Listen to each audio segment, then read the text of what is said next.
Now, for the first time in 20 years, Koreans heading to the polls will have 3 major parties to vote for instead of 2.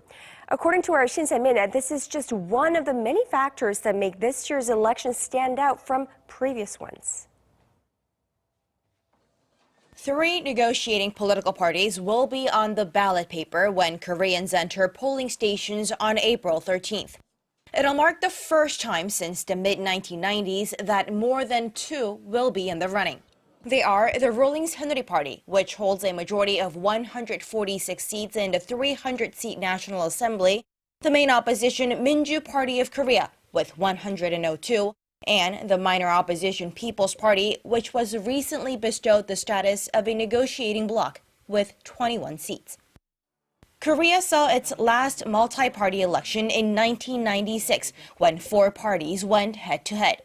That's also when the opposition blocs stopped the then-ruling New Korea Party, led by former late President Kim Young-sam, from securing a majority.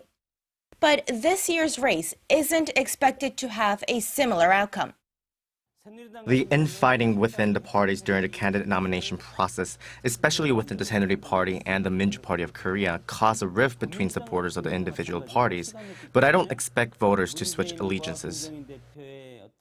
The nomination feud in the ruling party revolved around lawmakers loyal to President Park Geun-hye and those not in her faction, like Yoo Seung-min, who left the party on Wednesday to run as an independent. The turmoil was not limited to the ruling party, though. The infighting between the faction loyal to the late President Roh Moo-hyun and those not allied with Roh put a strain on the main opposition Minjoo Party. The party is being run by interim leader Kim Jong-in, who stepped up after pro-Roh member Moon Jae-in resigned as chairman under pressure from lawmakers unhappy with his leadership. The minor opposition People's Party lost a key member of its leadership, Election Committee Chair Kim Han-gil, after a conflict with party founder and co-chair An Chol-soo about whether to embrace the Minjoo Party's proposal to join forces to win the election.